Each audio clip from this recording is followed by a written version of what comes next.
चलो, ये किसका यहीं रखा हुआ है पेन तो। अभी किसकी क्लास थी मेरे पहले? 11:30 से 12:30 मैच था। अच्छा। हाँ भाई, तो कहाँ पहुंच गए हैं अपन?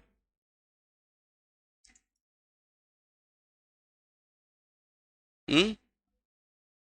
मोड पूरा हो गया था। एक क्वेश्चन होमवर्क में करने को दिया था मैंने, तो उसका आंसर क्या आया?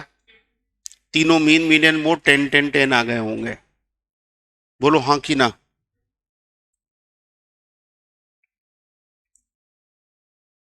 तो ऐश्वर्या, आवाज आ रही है तुमको मेरी? हेलो।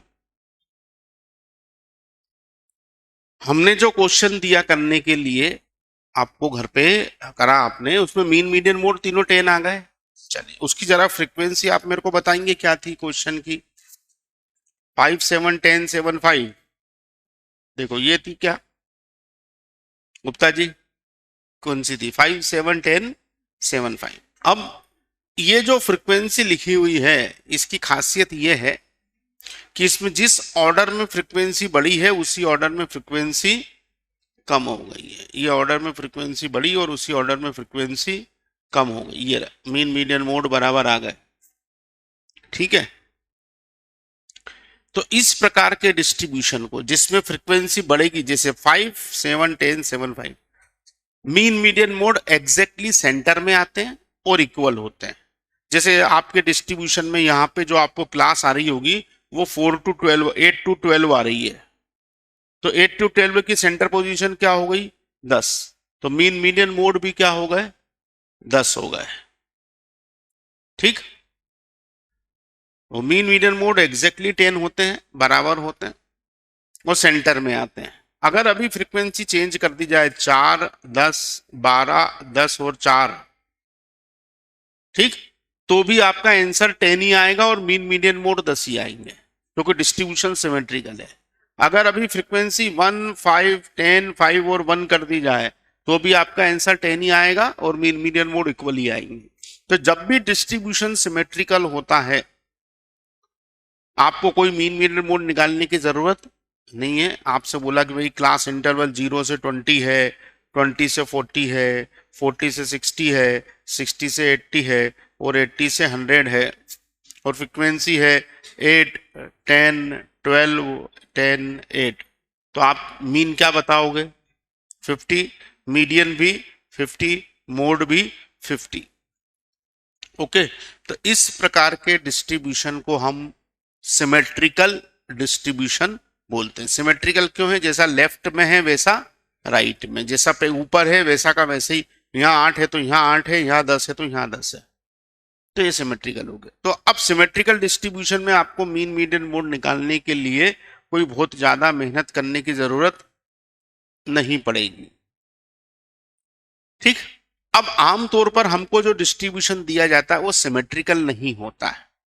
हमको फ्रीक्वेंसी दे दी 5 7 10 6 और 4, तो अब ये सिमेट्रिकल नहीं है। हमको फ्रीक्वेंसी दे दी 3 8 10 7 6, तो अब ये भी सिमेट्रिकल नहीं है। ये सिमेट्रिकल नहीं है, लेकिन ये लगभग लगभग सिमेट्रिकल है, क्योंकि फ्रीक्वेंसी पहले बढ़ रही है और फिर वापस कम हो रही है। तो इसको हम बोलेंगे मॉडरेटली सिमेट्रिकल डिस्ट्रीब्यूशन। क्या बोलेंगे?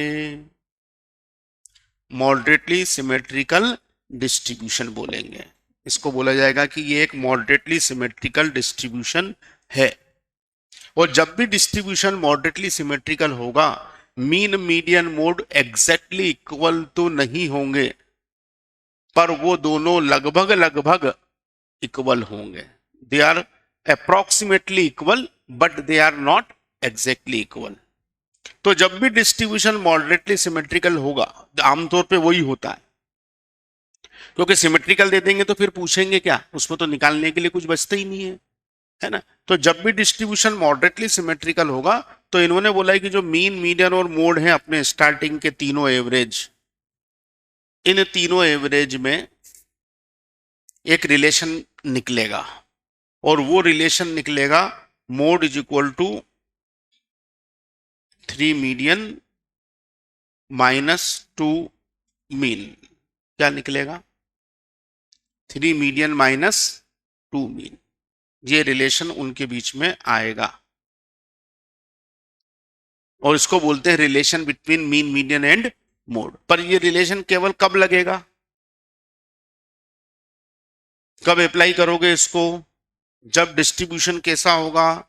मॉडरेटली सिमेट्रिकल होगा तब। तो हमारा अगला जो टॉपिक है वो है रिलेशन बिटवीन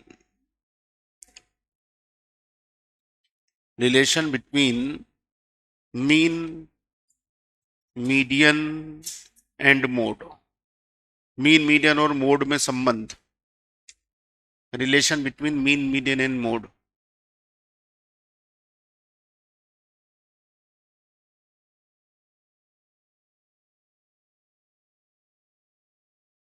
ठीक, लिखेंगे हम in a moderately symmetrical distribution,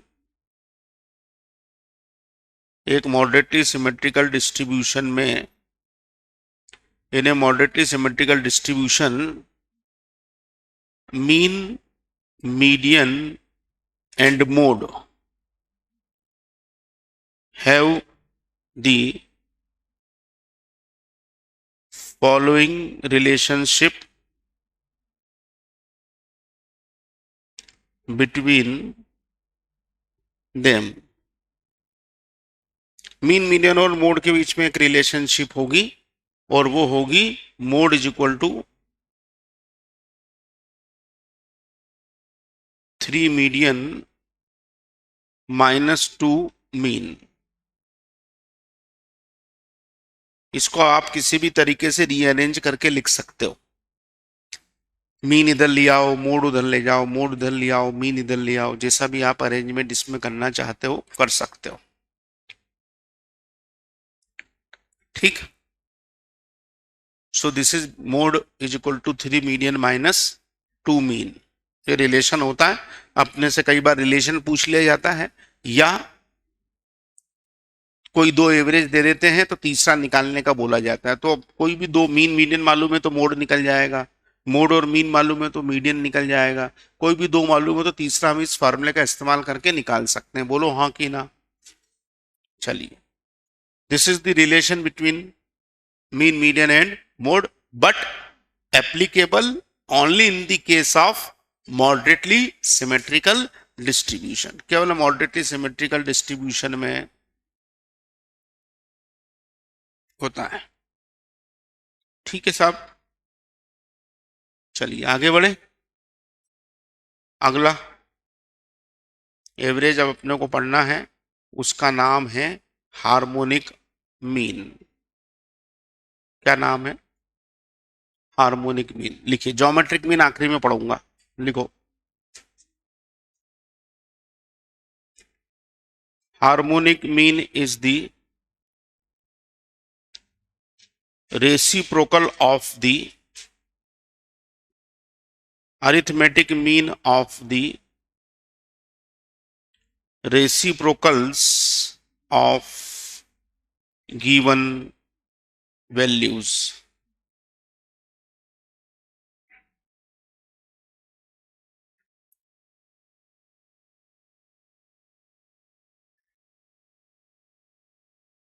Harmonic mean is the reciprocal of the arithmetic mean of the reciprocals of given values। जो भी वैल्यूज हैं उनके रेसिप्रोकल के मीन का भी रेसिप्रोकल क्या कहलाता है? हार्मोनिक मीन कहलाता है। रेसिप्रोकल क्या होते हैं? दो का रेसिप्रोकल 1/2। तो हार्मोनिक मीन की डेफिनेशन ये बोलती है कि जो भी वैल्यूज का आपको हार्मोनिक मीन निकालना है, मान लीजिए आपको 2, 4 और 6 का निकालना है, तो आप पहले तो इनके रेसिप्रोकल कर लो, 1/2, 1/4 और 1/6। फिर इनका मीन निकाल लो, मतलब इन तीनों को जोड़ करके 3 से डिवाइड कर दो, आपके पास एक आंसर आ जाएगा कोई भी। बोलो हाँ कि ना? और उसके बाद फिर ये जो भी आंसर आएगा इसका भी आप फिर क्या कर लो? रेसिप्रोकल ले लो। तो जो आंसर आएगा वो क्या कहलाएगा? हार्मोनिक मीन कहलाएगा। रेसिप्रोकल के मीन का भी रेसिप्रोकल क्या होता है, हार्मोनिक मीन होता है। हेलो, चलिए आगे बढ़ते हैं। हार्मोनिक मीन क्लियर हुआ, हाँ कि ना? देखो क्या हुआ बेटा, जब किसी जमाने में जब एवरेज निकालने की बात निकली, एवरेज की बात इसलिए निकली कि भाई बहुत सारे डेटा होते हैं, सारे डेटा तो बता नहीं सकते हैं, इतना टाइम किसी के पास रहता नहीं है, तो कोई ऐसी व्यवस्था की जाए कि एक आंकड़ा बताने से काम चल जाए। अब मेरे से कोई पूछे कि भैया आप रोज कितने घंटे पढ़ाते हो, तो मैं रोज कहाँ गिनाने बैठूंगा कि 1 तारीख को मैंने 5 घंटे पढ़ाया था, 2 तारीख को 3 घंटे, 10 तारीख तक आते आते तो वो उठ के चले जाएगा। उसके बजाय मैं उसको बोल दूं कि मेरे एवरेज वर्किंग आवर 4 घंटे पर डे हैं, तो बात खत्म हो गई। कभी मैं 4 घंटे पढ़ाता हूँ, कभी 4 घंटे से ज्यादा पढ़ाता हूँ, कभी 4 घंटे से कम पढ़ाता हूँ। मेरे पढ़ाने के घंटों की सेंट्रल टेंडेंसी, मेरे वर्किंग आवर्स के डिस्ट्रीब्यूशन की सेंट्रल टेंडेंसी कितनी है, 4 है। बोलो हाँ कि ना?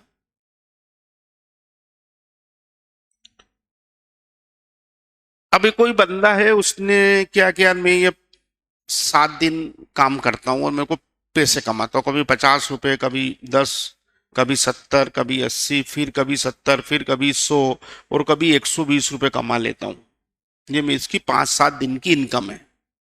अब कोई उससे पूछे कि भैया आपकी पर डे की इनकम कितनी, तो उसकी इनकम 10 रुपए भी है और 120 रुपए भी है, वो क्या करे?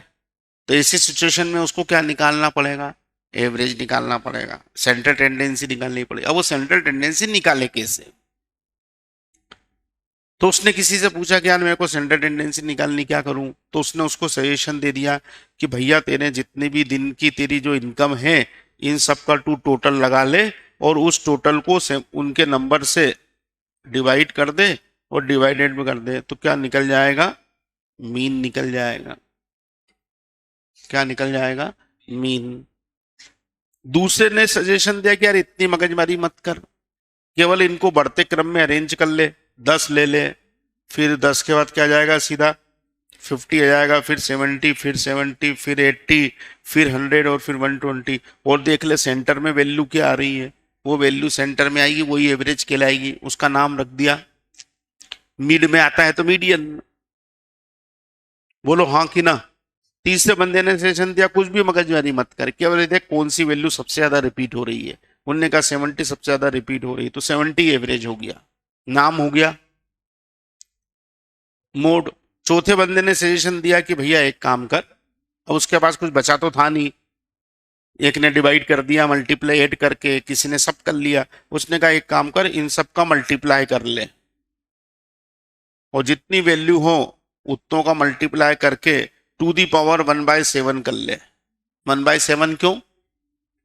7 वैल्यूज है, जितनी वैल्यूज हैं सबका मल्टीप्लाई कर और उनका फिर पावर 1/7 कर दे, तो तेरे को सेंट्रल टेंडेंसी मिल जाएगी और इस सेंट्रल टेंडेंसी का नाम होगा ज्योमेट्रिक मीन। क्या नाम होगा? 4 तरीके हो गए, चारों अलग अलग है, इसलिए चारों के आंसर भी अलग अलग आएंगे। पांचवें बंदे ने उसको सलाह दी कि भैया सबके रेसिप्रोकल ले ले, 1/70, 1/80, 1/70, 1/100, 1/120, और इन रेसिप्रोकल का टोटल लगा ले और फिर इस टोटल को इनके नंबर से डिवाइड करके इनका मीन निकाल ले। अब जो फाइनल मीन आएगा उसका भी वापस तू क्या कर ले, रेसिप्रोकल कर ले, तो जो वैल्यू मिलेगी वो भी सेंटर में कहीं आएगी और उस वैल्यू का नाम होगा हार्मोनिक मीन। एक काम को करने के कितने तरीके हो गए? 5। 5 में से फिर समस्या यही आई कि भाई अच्छा कौन सा है, तो फिर नतीजा निकला कि अच्छा कौन है, अच्छा अरिथमेटिक मीन है ना?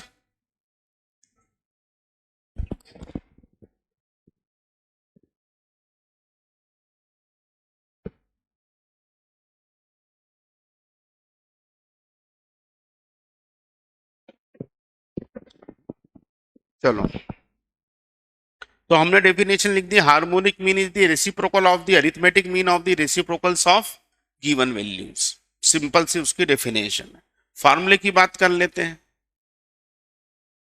कितने प्रकार के डिस्ट्रीब्यूशन में अभी तक अपन ने फॉर्मूले पढ़ लिए?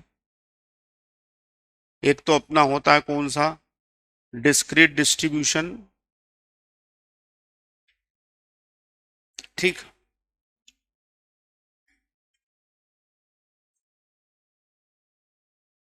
वृंदा, आप कौन सी बेच के बेटा?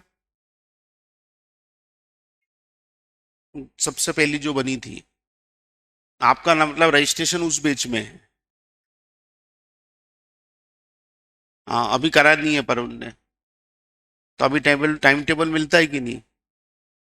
आजना जी, तुमको टाइम टेबल नहीं मिलता है? रात में 1:30 बजे आया? ओ, हाँ, रात की 1:30 बजे?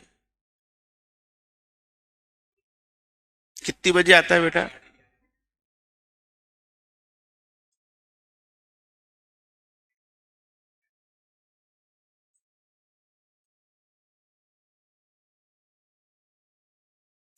अच्छा।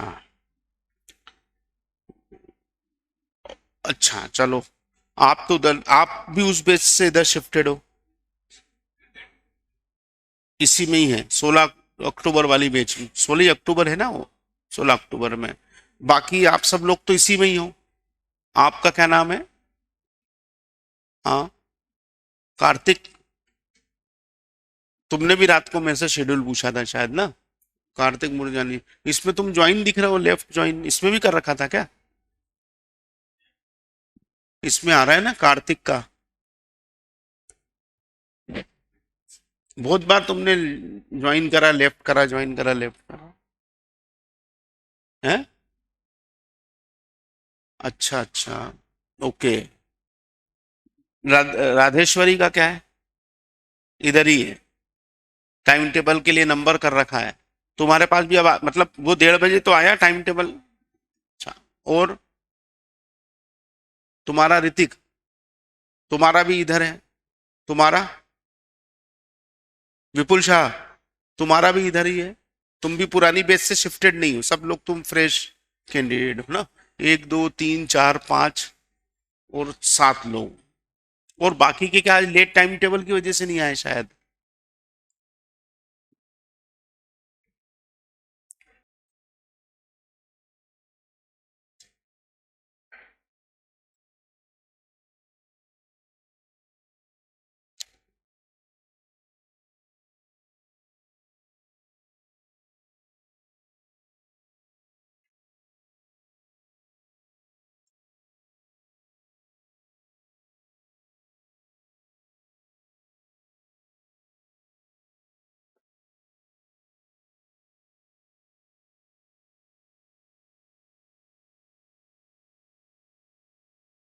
हेलो?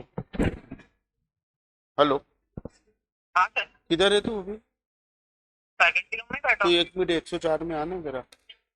हाँ।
यार मेरी बात सुन,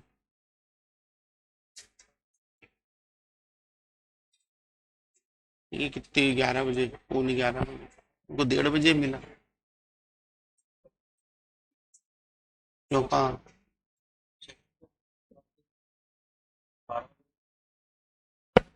मैं तो फोन नहीं लगाया, मैंने कहा तो उठाएगा करेगा है नहीं। ये तो मेरे को, मैं लगा देता क्योंकि मैं भी लेट था कल डालने में। पर मैंने कहा यार ये लगाऊं फोन, बोल दूं तेरे को, फिर मैंने कहा तू देख लेगा।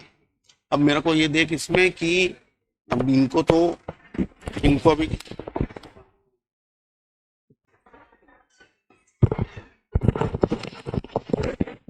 देखो,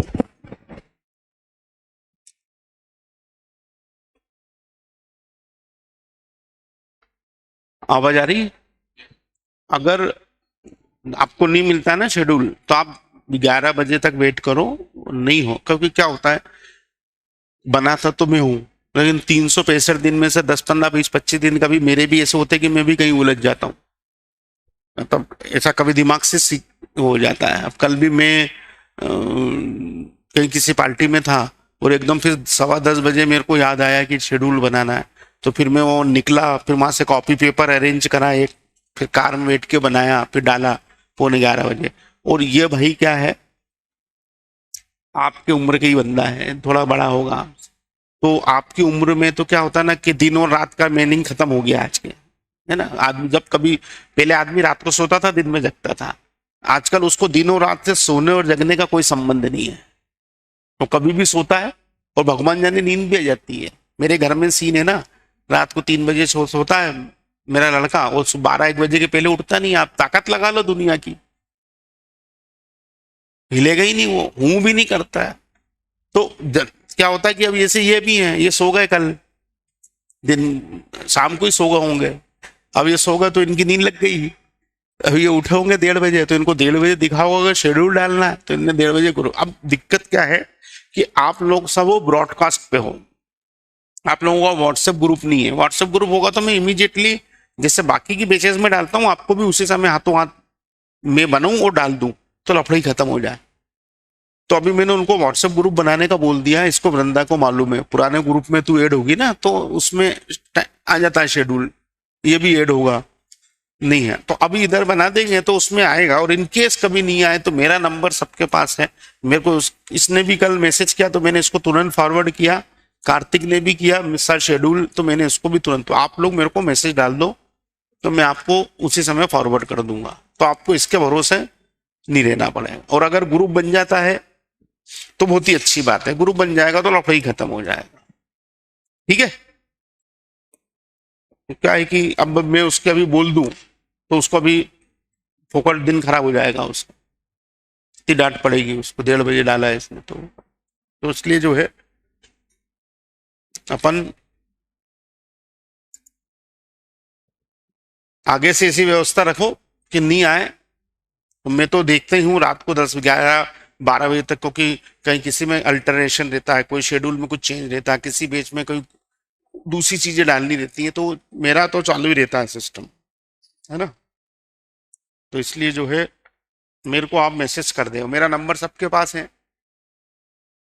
डिस्क्रीट डिस्ट्रीब्यूशन में अपन हार्मोनिक मीन का फॉर्मूला लिख रहे हैं, तो वो है H is equal to small N upon summation of 1/x,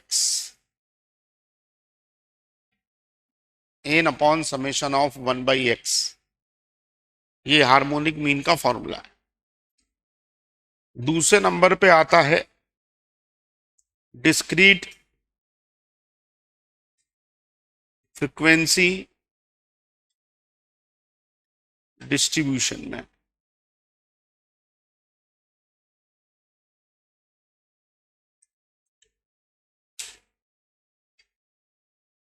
discrete frequency distribution, तो एच इज इक्वल टू होता है capital N upon summation of f/x।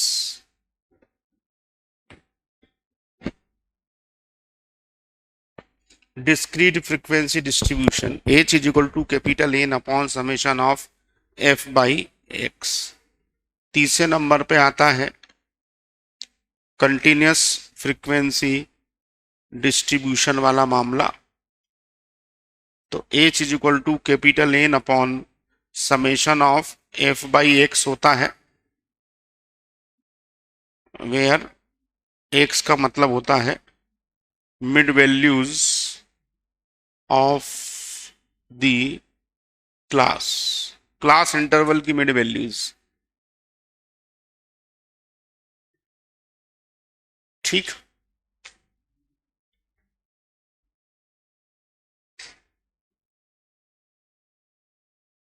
हमेशा ही आप जब भी कंटिन्यूअस की बात करोगे, एक्स हमेशा क्या हो जाएगा, मिड वैल्यूज हो जाएंगे। Discrete distribution, discrete frequency distribution और कंटिन्यूअस फ्रीक्वेंसी डिस्ट्रीब्यूशन में ये सीन है, तीनों में फॉर्मूले। मैंने आपको बताया जब भी फॉर्मूले में एफ की एंट्री हो जाएगी तो स्मॉल एन क्या होगा, कैपिटल एन में चेंज हो जाएगा। मीनिंग में कोई चेंज नहीं है, एन का मतलब भी नंबर ऑफ ऑब्जर्वेशन है, कैपिटल एन का मतलब भी नंबर ऑफ ऑब्जर्वेशन है, लेकिन जैसे ही हम एफ को लेके आते हैं तो स्मॉल एन किस में बदल जाता है, कैपिटल एन में बदल जाता है। ये फॉर्मूले के अंदर चेंज होता है, बाकी कोई चेंज नहीं। ठीक है, क्लियर सबको? ये हार्मोनिक मीन के अपन ने फॉर्मूले लिख लिए। एक एक क्वेश्चन इसका, एक डिस्क्रीट डिस्ट्रीब्यूशन में। पहले तो example number 1, calculate the harmonic mean 4, 6, 8 और 10 का हार्मोनिक मीन निकालना है। आप क्या करोगे, एक्स ले लो, 1/x ले लो, 4 1/4, 6 1/6, 8 1/8 और 10 तो 1/10, और इन सबको डेसिमल में। ये तो 0.25 आ जाएगा, ये 0.125 आ जाएगा, ये 0.10 आ जाएगा। इसका देख लो कितना आता है, 1/6 का कितना आता है देखो, 0.166 से आ रहा होगा, तो 0.167 कर लेते हैं और इसका अपन टोटल लगा लेते हैं। देखो कितना आता है टोटल, एल इसका टोटल,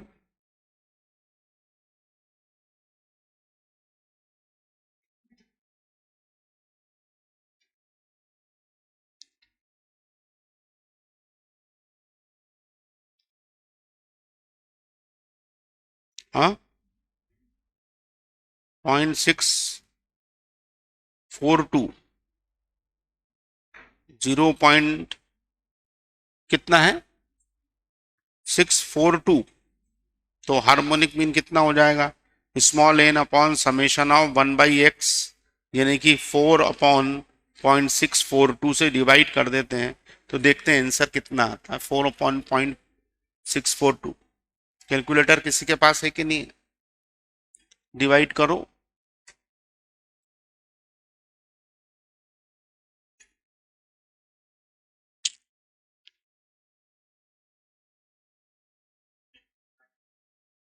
हाँ 6.230, ये हार्मोनिक मीन आ गया।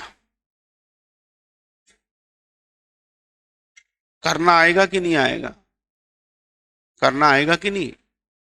या तो फिर एलसीएम ले लो, एक एलसीएम वाला तरीका भी है। दूसरी मेथड देखो इसकी, आप ये मतलब कैलकुलेशन में आप ये भी कर सकते हो कि 4 अपॉन 1/4 प्लस 1/6 प्लस 1/8 प्लस 1/10। बोलो हाँ कि ना? तो एलसीएम ले लेते हैं, एलसीएम लेना आता है कि नहीं आता है?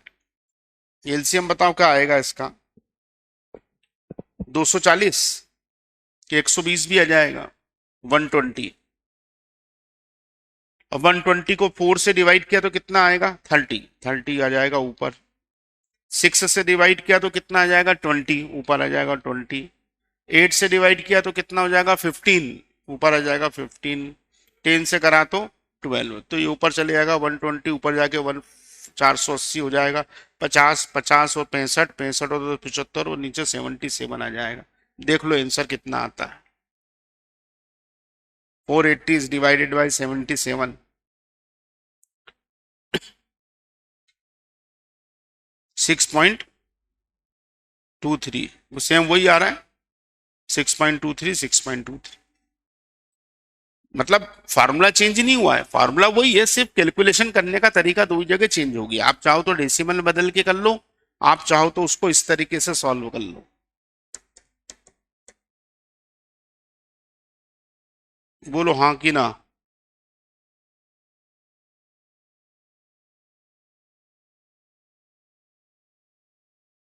चलो आगे बढ़ते हैं। हो गया ना ये क्वेश्चन हार्मोनिक मीन निकालने का। चलिए दूसरे नंबर होगा example number 2, calculate harmonic mean.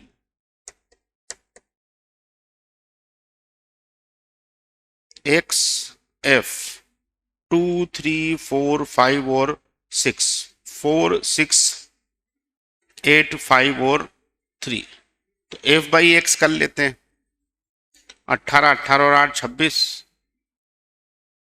यहाँ हो जाएगा 4/2 यानी कि 2, 6/3 यानी कि 2, 8/4 यानी कि 2, फिर 5/5 यानी कि 1, और फिर 3/6 यानी कि 0.5।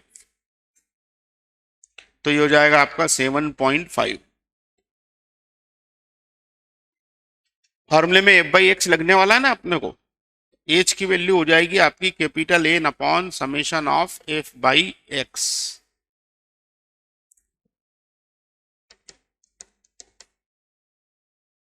तो कैपिटल एन हो जाएगा 26 और ये हो जाएगा 7.5। तो देख लो आंसर कितना आ रहा है।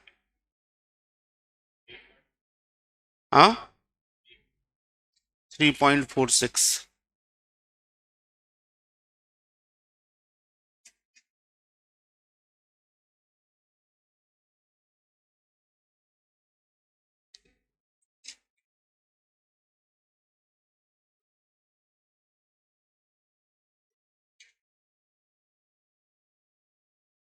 3.46।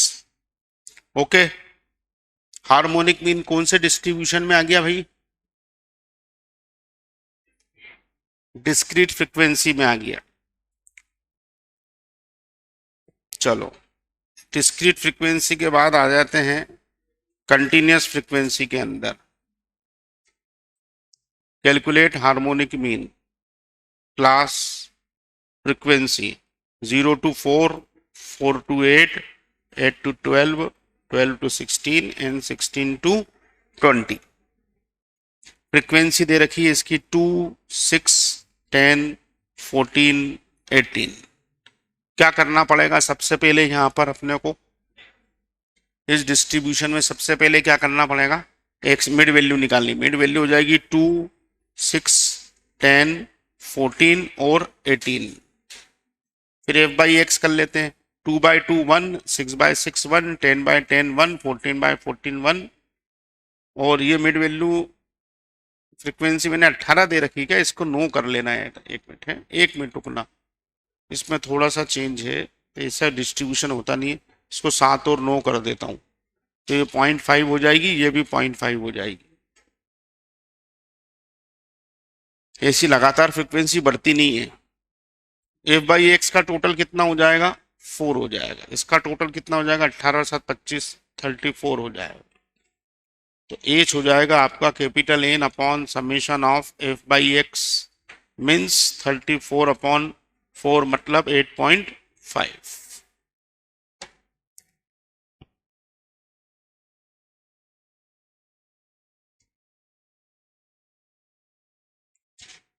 ठीक।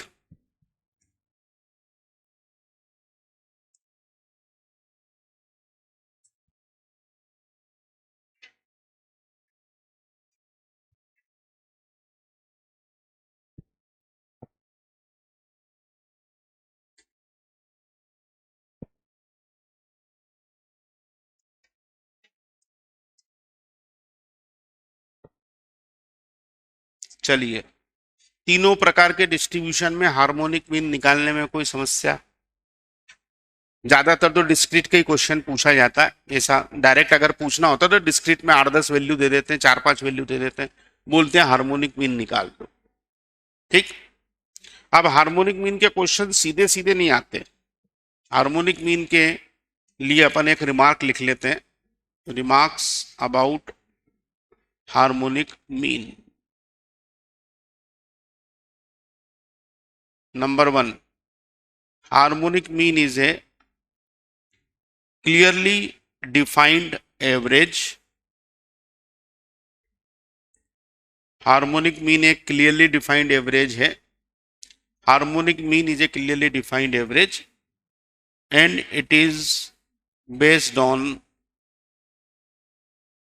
All the values. ये सभी वैल्यूज पर बेस्ड है.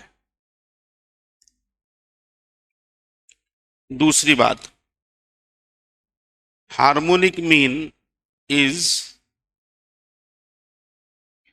known as average of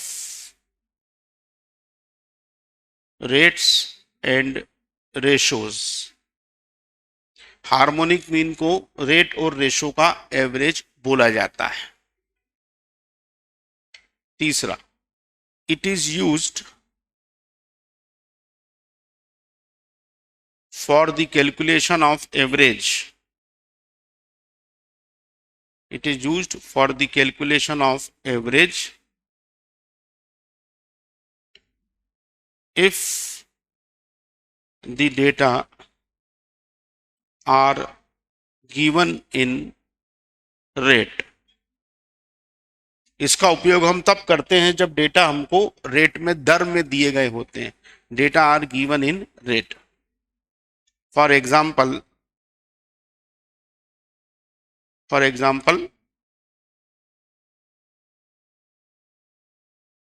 हम बोल सकते हैं average rate of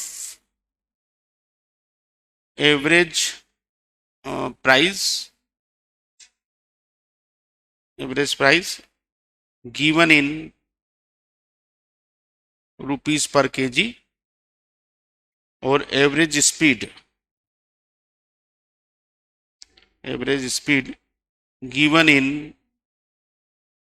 kilometre per our.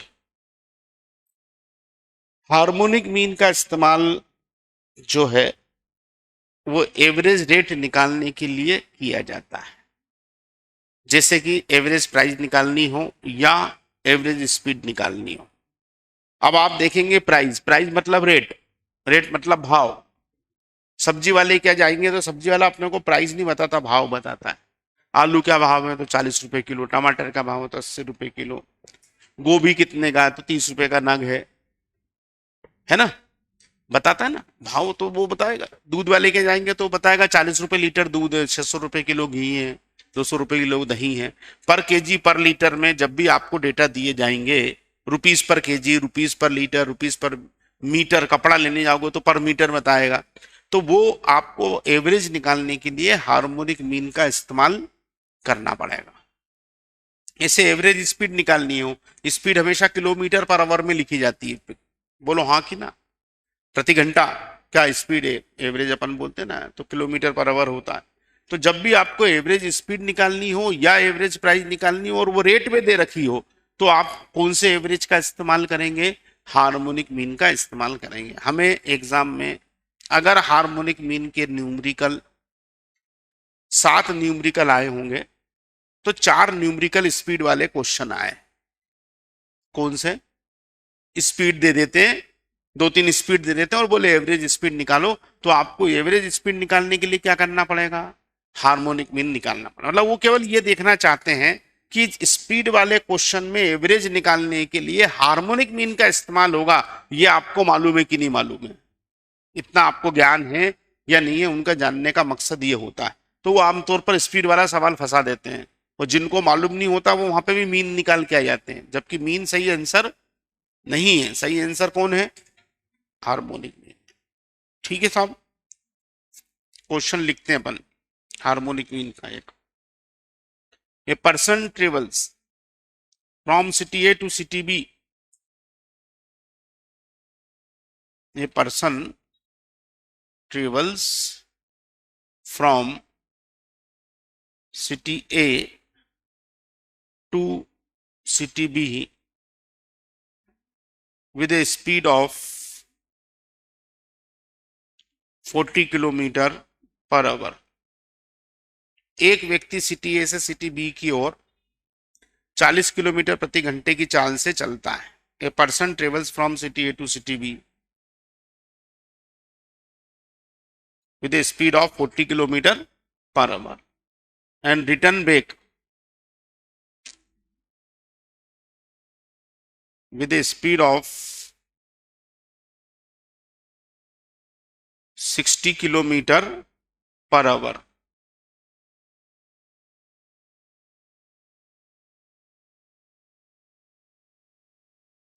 जाने की स्पीड 40 की है और आने की स्पीड 60 की है। Find the average speed of the person.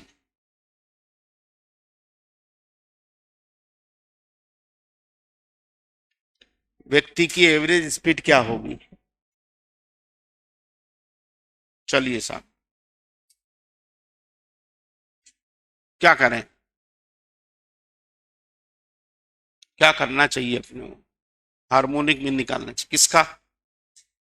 40 और 60 का। तो 40 और 60 का हार्मोनिक मीन दो वैल्यूज हैं, तो उनका अपन हार्मोनिक मीन निकाल लेते हैं।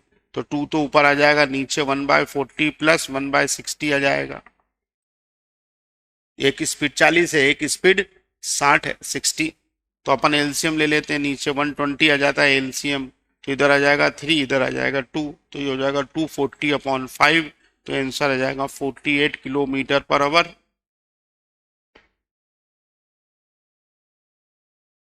बंदे की जाने और आने की एवरेज स्पीड कितनी है?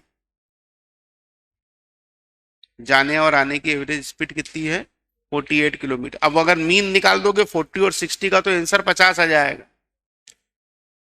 और 50 सही आंसर नहीं होगा, बल्कि गलत आंसर होगा।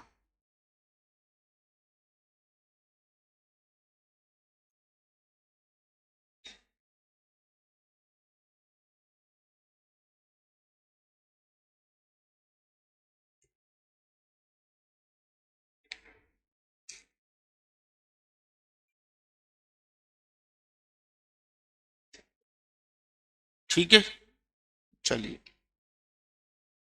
आगे बढ़े। स्पीड का क्वेश्चन आएगा सिंपल ऐसा, तो अपन क्या करेंगे? हार्मोनिक मीन निकाल लेंगे। याद रखना है, प्राइस आएगी ऐसा, तो अपन क्या करेंगे? हार्मोनिक मीन निकालेंगे। एक वेटेड हार्मोनिक मीन भी होता है। अगला फॉर्मूला, वेटेड एचएम का फॉर्मूला, एच डब्ल्यू बराबर summation of W upon summation of W by x.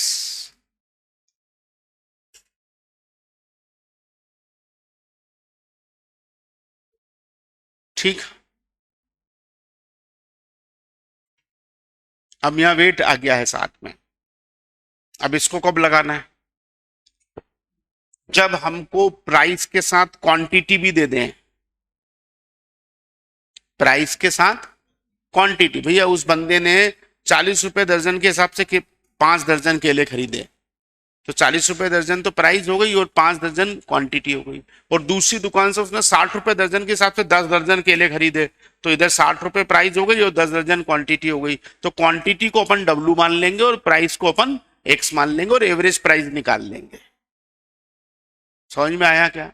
ऐसे स्पीड के साथ डिस्टेंस दे दिया जाए, स्पीड के साथ डिस्टेंस भी, तो अब डिस्टेंस को भी लेना पड़ा। अब डिस्टेंस अगर सेम है तो कोई फर्क नहीं पड़ता, आप सिंपल हार्मोनिक मीन लगाओ या वेटेड हार्मोनिक मिलाओ, आंसर विल बी सेम। लेकिन अगर डिस्टेंस चेंज हो रहा है, तो फिर आपको डिस्टेंस को डब्ल्यू मानना पड़ेगा, वेट मानना पड़ेगा, और उसके हिसाब से आपको आंसर निकालना पड़ेगा। डिस्टेंस चेंज हो रहा है तो, जैसे अभी पहले वाले क्वेश्चन में क्या था, ए से बी गया और बी से ए वापिस आया, तो डिस्टेंस तो सेम ट्रेवल किया ना। लेकिन अगर डिस्टेंस चेंज हो जाए तो फिर क्या होगा? फिर वेटेड हार्मोनिक मीन लगाना पड़ेगा। ठीक, क्वेश्चन लिखते हैं।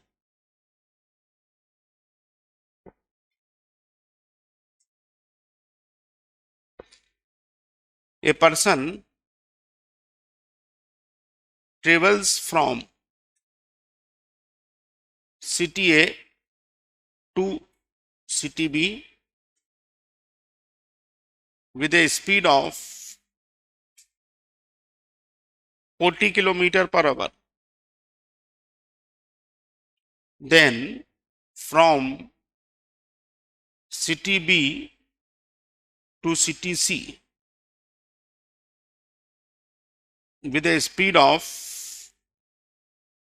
60 km/h.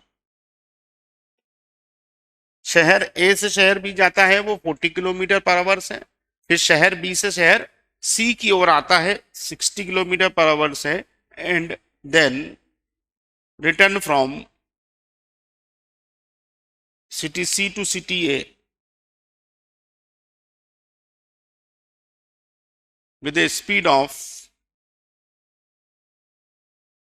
20 km/h. फिर वो सिटी सी से सिटी ए की ओर जाता है वापस 20 किलोमीटर प्रति घंटे की चाल से. The distance between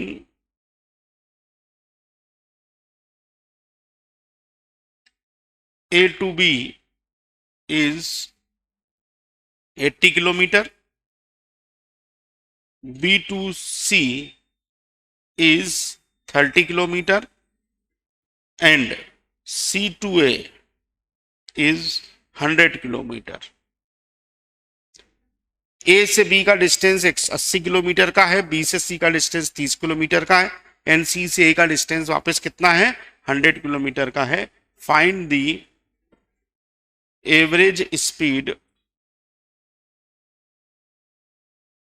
speed of the person.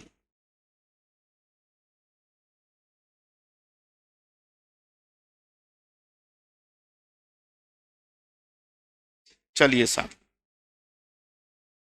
Find the average speed of the person. व्यक्ति की औसत गति क्या होगी? तो क्या क्या ले लें? एक्स क्या ले लें?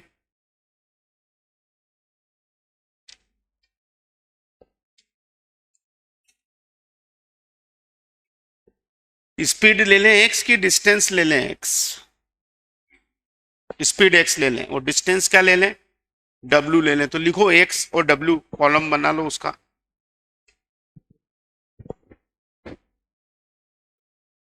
एक्स और डब्ल्यू. एक्स लिख लोगे आप कौन कौन सा? 40, 60 और 80. नहीं, 40, 60 और 30 नहीं 20. चलो एक्स तो हो जाएगा आपका 40, 60 और 20. 40, 60 और 20. और डब्ल्यू क्या क्या दे रखा है? पहला 80 दे रखा है, फिर 30 दे रखा है, और फिर 100 दे रखा है. चलिए तो डब्ल्यू बाई एक्स कर लेते हैं. 80/42 हो जाएगा, 30/60 हो जाएगा, और 100/25 हो जाएगा. तो आंसर आ जाएगा 7.5 इधर का, और ये हो जाएगा 210. तो हार्मोनिक मीन वेटेड निकालेंगे तो समेशन ऑफ डब्ल्यू तो ऊपर आ जाएगा 210 एंड डिवाइडेड बाय 7.5. कितना आंसर आ रहा है? एग्जैक्ट 28.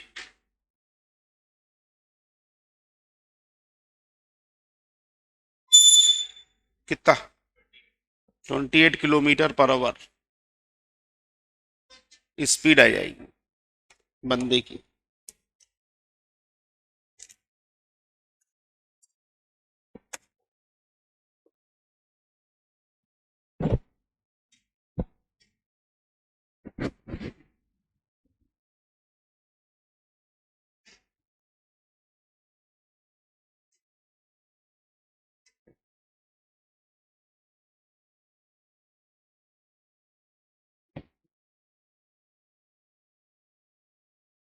चलो क्वेश्चन समझ में आया? आखिरी वाले में डिस्टेंस चेंज हो रहा था, इसलिए हमने सिंपल की जगह कौन सा लगाया? वेटेड हार्मोनिक मीन लगाया. ठीक है बच्चों. अब अपना बच रहा कौन सा है? Geometric mean. वो अपन कल खत्म, परसों करेंगे. मंडे को क्लास रहेगी, ट्यूसडे को क्लास नहीं रहेगी, केवल एक दिन की दशहरे की छुट्टी रहेगी. ठीक है, चलो.